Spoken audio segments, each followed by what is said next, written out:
दोस्तों, मोदी सरकार कह रही है कि जातीय जनगणना कराएंगे, लेकिन राहुल गांधी ने ऐसा सवाल पूछ लिया जिससे सरकार की पूरी तैयारी पर ही सवाल खड़ा हो गया। एक तरह से कहिए सरकार की चोरी पकड़ी गई।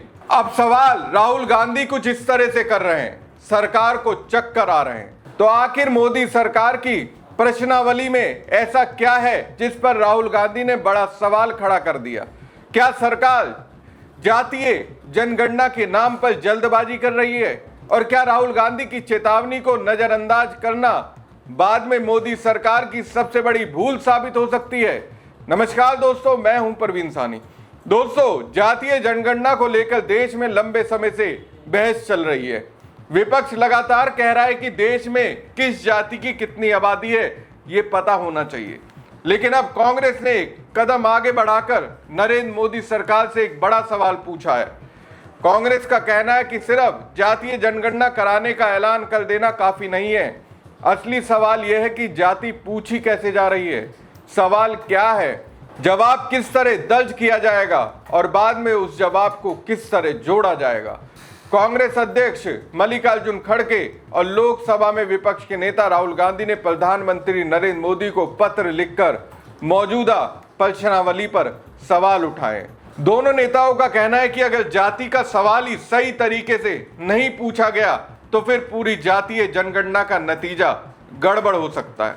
मान लीजिए सरकार जानना चाहती है कि देश में किसी एक समुदाय के कितने लोग हैं, लेकिन उसी समुदाय के लोग अलग अलग राज्यों और इलाकों में अपनी जाति का नाम अलग अलग तरीके से लिखते हैं। कोई पूरा नाम लिखता है, कोई छोटा नाम लिखता है, कोई उपजाति का नाम लिखता है और कोई स्थानीय नाम लिख देता है। अब कंप्यूटर या अधिकारी के सामने हजारों नाम आ सकते हैं। सवाल यह होगा कि इनमें से कौन कौन से नाम वास्तव में एक ही जाति के हैं। यहीं से कांग्रेस का बड़ा सवाल शुरू हो जाता है। खड़गे और राहुल गांधी की सबसे बड़ी आपत्ति उस तरीके पर है जिसमें व्यक्ति से उसकी जाति पूछकर कहा जाएगा कि वो अपनी जाति का नाम खुद बताए। सुनने में तरीका बहुत सीधा लगता है, लेकिन कांग्रेस का कहना है कि असली दिक्कत बाद में पैदा होगी। भारत में एक ही जाति के कई नाम हो सकते हैं, अलग अलग राज्यों में नाम बदल सकते हैं। एक जिले में लोग कुछ और नाम से पहचान सकते हैं, दूसरे जिले में उसी समुदाय को किसी दूसरे नाम से जाना जा सकता है। कई लोग जाति की जगह अपनी उपजाति का नाम बता सकते हैं। अब सोचिए, अगर एक ही समुदाय के लोग 10, 20 या 50 अलग अलग नाम लिख दें तो सरकार के सामने हजारों अलग अलग नामों की सूची बन सकती है। फिर कैसे तय होगा कि कौन सा नाम किस समुदाय से जुड़ा है? कांग्रेस का कहना है कि यही सबसे बड़ा खतरा है। अगर एक ही जाति के लोग अलग अलग नामों में बट गए तो उनकी कुल आबादी का सही आंकड़ा सामने ही नहीं आएगा, और जब संख्या ही गलत होगी तो आगे की पूरी तस्वीर गलत हो सकती है। किस समुदाय की आबादी कितनी है, कौन सा समुदाय कितना पिछड़ा है, किसे शिक्षा में ज़्यादा मदद की ज़रूरत है, किसे रोजगार में अवसर नहीं मिल रहे हैं, किस इलाके में कौन सा समुदाय सबसे ज़्यादा परेशान है, इन सभी सवालों का जवाब सही आंकड़ों पर निर्भर करेगा। यानी कांग्रेस का सीधा तर्क है, अगर सवाल पूछने का तरीका ही गड़बड़ है तो जवाबों से निकला पूरा आंकड़ा भी गड़बड़ हो सकता है। अब यहाँ सबसे अहम सवाल ओबीसी यानी अन्य पिछड़े वर्ग का है। कांग्रेस का कहना है कि मौजूदा व्यवस्था में ओबीसी आबादी की सही गिनती को लेकर भी स्पष्टता नहीं है। यानी अगर कोई व्यक्ति अपनी जाति का नाम लिख देता है तो बाद में उसे किस श्रेणी में रखा जाएगा?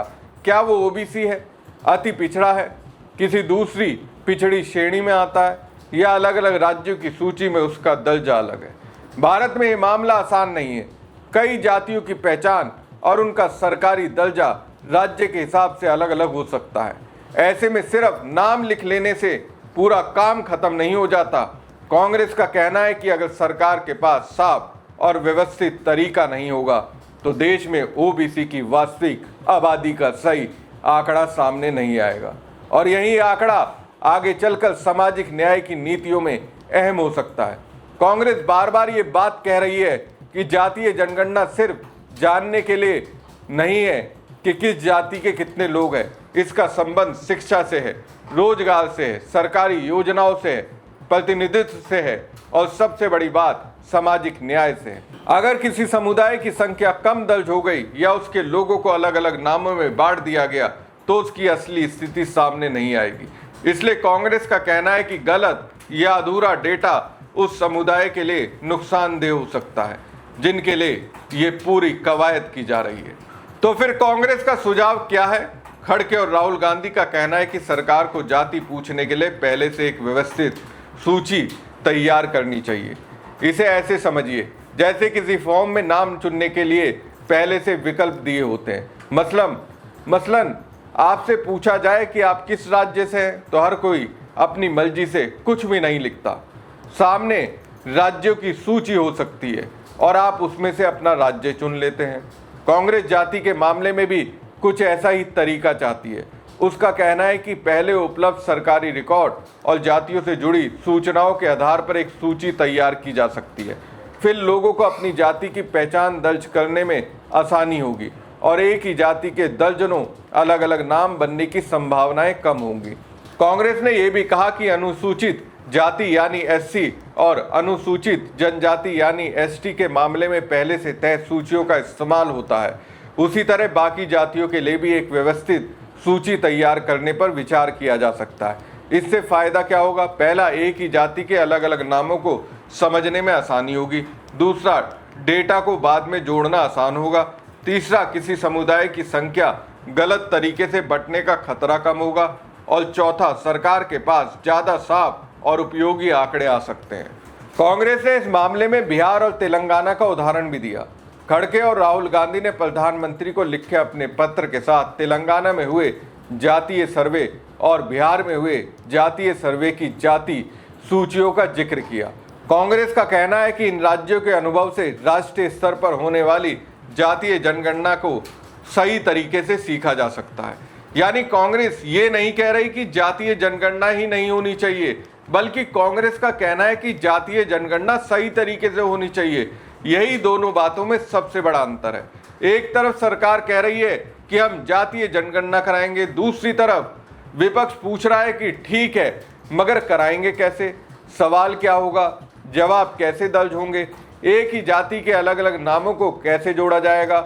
ओबीसी की पहचान कैसे होगी? और आखिर में ये कैसे तय होगा कि जो आंकड़ा निकला है वो सही है? यही सवाल कांग्रेस अब मोदी सरकार के सामने रख रही है। खड़गे और राहुल गांधी ने कहा कि मौजूदा प्रश्नावली को वापस लिया जाए और नई प्रश्नावली तैयार करने से पहले राजनीतिक दलों, विशेषज्ञों और आम लोगों से राय ली जाए। उनका कहना है कि इतनी बड़ी प्रक्रिया सिर्फ बंद कमरों में तय नहीं होनी चाहिए, क्योंकि ये कोई छोटा सर्वे नहीं है। इससे निकलने वाला डेटा आने वाले वर्षों में देश की नीतियों को प्रभावित कर सकता है। अब इस पूरे मामले में एक बात और दिलचस्प है। कांग्रेस महासचिव जयराम रमेश ने कहा है कि ये पहली बार नहीं है जब कांग्रेस नेतृत्व ने प्रधानमंत्री मोदी को जातीय जनगणना के मुद्दे पर पत्र लिखा हो। उनके मुताबिक मल्लिकार्जुन खड़गे ने पहले भी प्रधानमंत्री को इस संबंध में पत्र लिखे थे। कांग्रेस का दावा है कि पहले भेजे गए पत्रों का कोई जवाब नहीं मिला। अब खड़गे और राहुल गांधी ने एक बार फिर प्रधानमंत्री को पत्र लिखकर सवाल उठाए हैं। जयराम रमेश ने मौजूदा प्रक्रिया पर काफी तीखी टिप्पणी की है। उनका कहना है कि अगर पूरी प्रक्रिया ही सही तरीके से तैयार नहीं की गई तो सरकार का ये कदम सिर्फ दिखावे तक सीमित रह सकता है।